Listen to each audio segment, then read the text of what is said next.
Before we get started in this video, I just wanted to say that we stream daily, Monday through Saturday at 9 p.m. Eastern, right, on twitch.tv/maxkamakora. All the links you need to get access to me is going to be in the description box below, but let's get right into this video. Earlier today, we got the My Player Builder, right? This is the point of the video. This is what I've been waiting for personally. I will not be covering anything else other than probably the city after this. But I was really excited to see what the builder was. If you follow me on my TikTok page, link in the description box below. I also mentioned in a couple of videos that I do believe that the builder is going to be the same as last year, but with less restraints. And I think that's exactly what we got. And we're going to get into it soon, right? So let's go over the My Player Builder courtside report. Throughout each of these My Player Builder paths, you'll have access to more information than ever before. Every My Career starts with you building your My Player, which is possibly the most integral moment of your journey to creating a legacy for yourself. We understand the importance of this process, so we spend a good deal of time ensuring that you have the tools necessary to build the right player just for you. The NBA2K25 My Player Builder offers an array of customizations in the structure and archetype of your My Player with over 100 new possibilities archetypes you can create. When you enter the My Player Builder, you have the option to choose from create your own build, right? And as you see, we have an example right here. So remember this example because we're going to get back to this. And also notice how we have a badge in red. We're going to talk about that in a few. Community build, which is basically where the content creators, right, that gets chosen by 2K, they get to upload their build. And then that's the build you get to duplicate. Attribute refresh, right? So in NBA 2K25, we refresh a handful of physical attributes as well as how you earn stamina. There are now 5 physical attributes in My Player Builder with speed with ball, speed, agility, strength, and vertical. Now you're probably thinking to yourself, okay, what's different?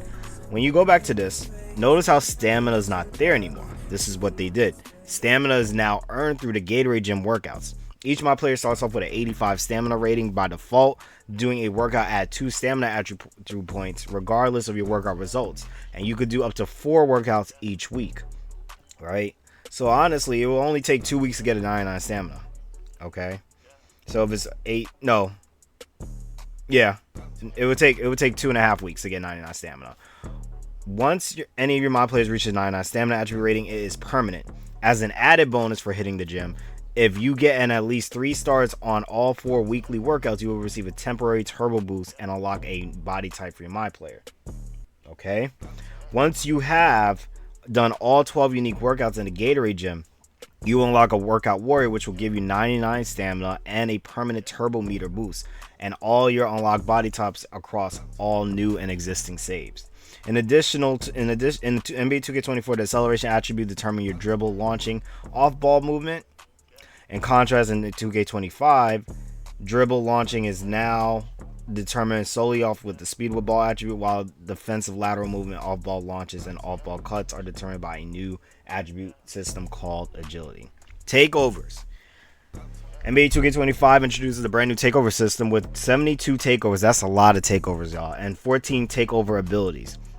Each takeover targets different attributes and has 5 levels, ranging from level 1 when you're just heating up to level 5 when you're red hot. So I'm assuming takeover itself is Green Machine. Green Machine is no longer in the game, but then again, we haven't seen all the takeovers. It's very interesting that they showed us all the badges in the game, which is going to be 40. And we're going to get to that soon, but they didn't show us all the takeovers. So they showed us the examples they gave us was for post scoring specifically. So let's talk about this, right? You're just heating up to level 5 when you're red hot. As you excel on the floor, your takeover meter fills up, gradually boosting the targeted attributes as you rise up the 5 levels. This happens automatically, so you don't need to manually activate your takeover. But if you make mistakes and produce bad plays on the court, your takeover meter will drop. At level 5, you'll trigger a takeover ability that, when used effectively, can make you the most dominant player on the court for a short period of time. Initially, you only have access to level 1 through 3. You will have to unlock to level 4 and level 5 each by activating its previous level in 30 different games. Takeover level unlocks do carry over between saves. Each takeover has attribute requirements, and you'll be able to see which takeover you have the potential to unlock within the My Player Builder, as well as your takeover at any as well as how each one associated boost will impact your attributes. You can change your takeover at any time between games, selecting from any that meet the attribute requirements for it. So in this example, we have barbecue chicken, which is more of a post-scoring takeover. At level 1, nothing, but level 2 is +2, level 3 is +4. +7. So if you get to level 5, you could get up to a +7 boost. So that means, right, if you have a 93 3 ball, if you get to level 5, you now have a 103 ball. Basically what it is, right? I think in last 2K and 2K24, it was +5 for regular take. I believe it was +5 for regular take, and Mamba was +10 in all categories. So it's kind of a balancing it. They're kind of balancing it in a sense where it's not like for every badge anymore. So I guess Mamba is no longer a concept, but this takeover ability, we gotta see what this does. A personal favorite of visual concepts is the barbecue chicken takeover. Hoopheads know that barbecue chicken means you're about to cook the defender and serve them up a highlight. As your takeover meter rises up, your post game will become stronger. The takeover ability, it comes with deep post bag, which temporarily and greatly enhances all things post related, from back downs to post moves to post shots. Badges. Let's talk about the badges, y'all. There are 40 skill badges in NBA 2K25, and similar to takeovers, each badge has unique attribute requirements. When you're building your My Player, you'll be able to see which badge you have the potential to unlock. These 40 badges are split across 2 tiers to determine your My Player's height, but determined by your My Player's height. So there's 2 badge tiers, right? There's tier 1 and then tier 2. Remember those tiers, tier 1 and tier 2. And depending on your My Player height will determine if a badge is a tier 1 badge and if a badge is a tier 2 badge. Okay?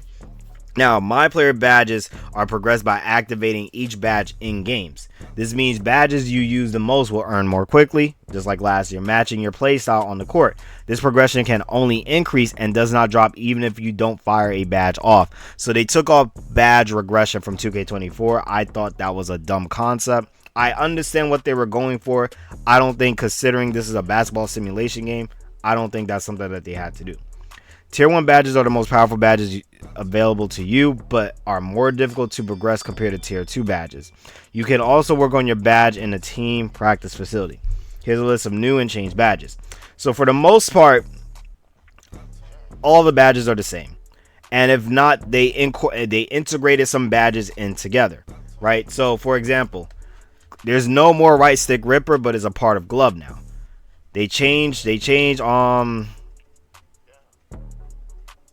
lockdown defender to high flying, not to high flying denier. Which one is it? On ball menace, right?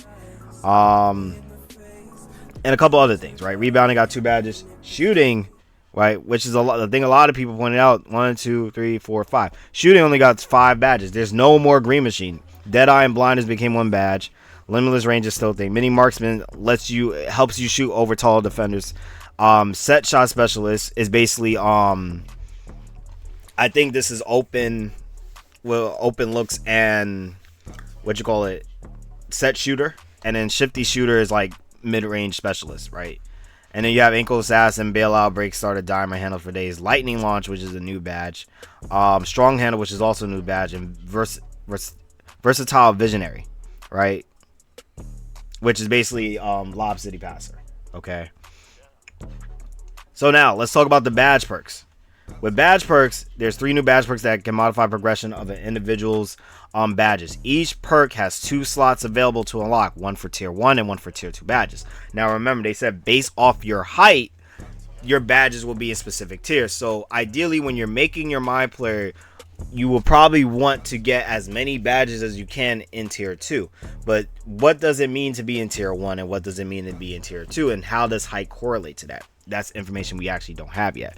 But max +1, which is I think will actually shift the entire dynamic of how this game is played, is you're actually able, so what they're doing, because there's no badge regression, they're actually getting rid of floor setters completely. What they're replacing it with, which is something that's actually very interesting, is a max +1.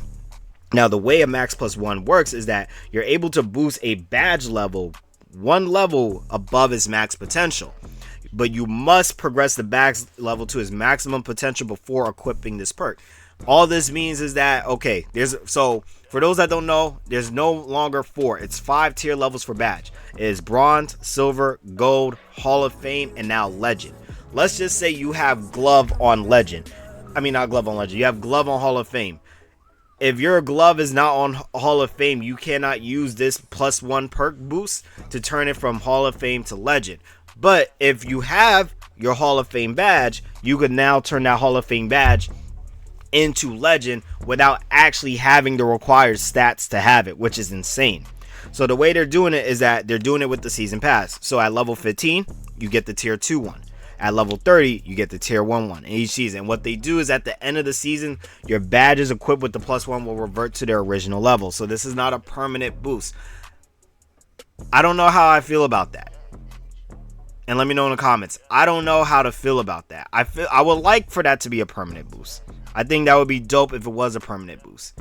Because then it's like, it brings value to actually playing every season. But if it's just going to reset every season, granted, it's still a great boost. If you're someone that plays the game day in and day out, good. Participation.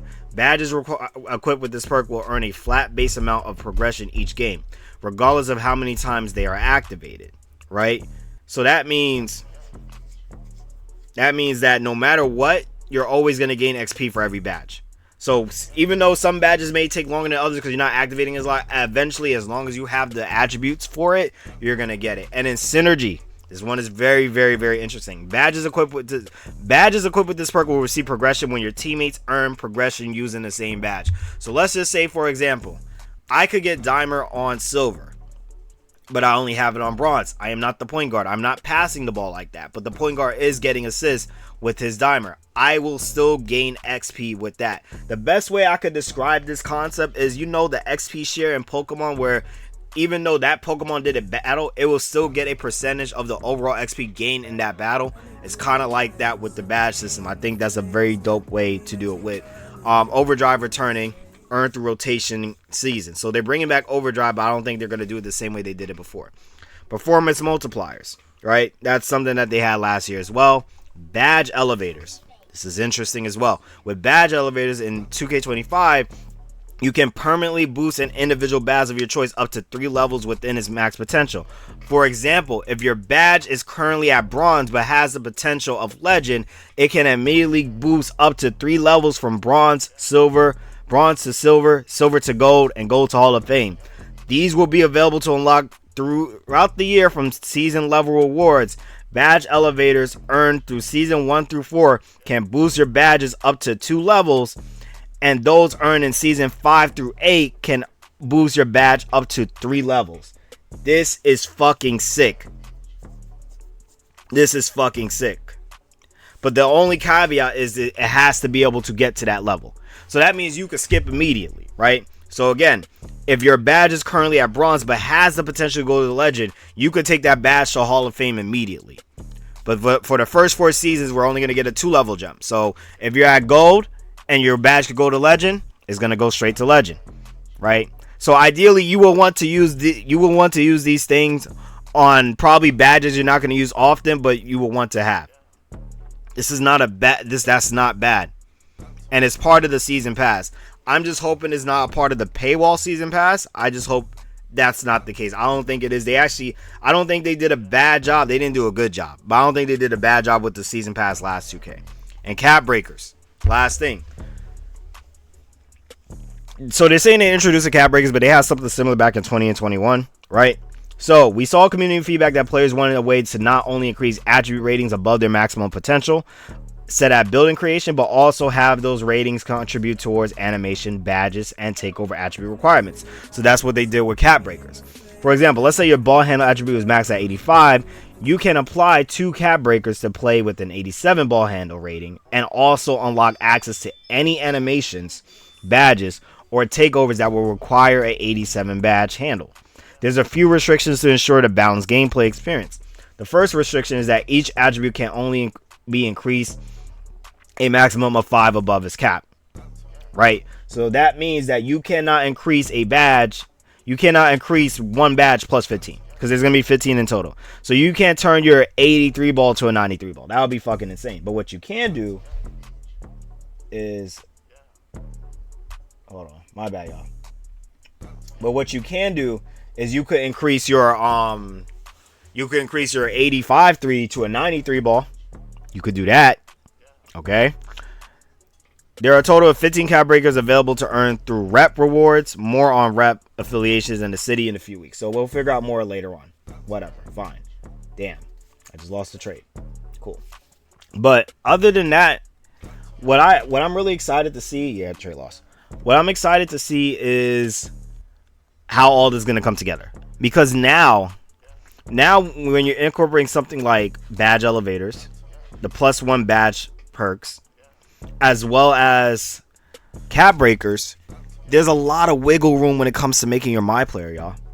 You could add more stuff to specific categories that you probably wouldn't add before. And let's actually go into the builder, right? So shout out to Laker fam here, right? So what he did, right, is he recreated the same exact badge. The same exact badge. I mean, not badge. The same exact player from the 25 that they showed in the trailer in 2K24. So on the left, this is 2K24. I want you to get a good look. If you got to take a screenshot, take a screenshot. But he made the player, right? This is the player. This is the build, okay? And what he did is he attempted to recreate the same exact build in 2K24. Look at the difference. So 72 close shot, 72 close shot, 85 drive and layup, 85 drive and layup, 87 drive and dunk, 87 drive and dunk, 34 standing, 38 posts, 34 standing, 38 posts. Let's continue. 73 mid, 82 3. 73 mid, 82 3. 87 free throw. Couldn't even get it past 57.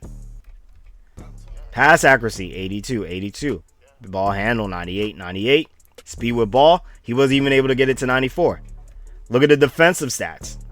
He has a 28 interior, no interior. 60 perimeter defense, 73 perimeter defense. 71 steal, no steal. Literally no other defensive stats. He has a 38 defensive rebound and a 30 block. There's nothing there. 89 speed, 88 speed, 73 acceleration, 83 agility. Strength 38, strength 42, vert 67, vert 75. So what does this mean? This literally means that the restraint in terms of how you build your player in 2K25 is not as aggressive as it was in 2K24. So there's more leeway. It's less restrictions. So when you're really making your my player, you got to think about number 1, the +15, number 2, the elevator, and number 3, the +1 badge upgrade. Because you don't really need to max out so much shit. And I like that they allow you to see the animations you unlock depending on what stats you have off gate. So this is a W. I think this is a step in the right direction. Obviously, once we get a hands on the game, we can have a better opinion. But let me know what you feel like about this. Right, this is Max Kamakura, aka Buddha MFL, signing off. We'll be back 9 p.m. Eastern. Talk to y'all. Bye.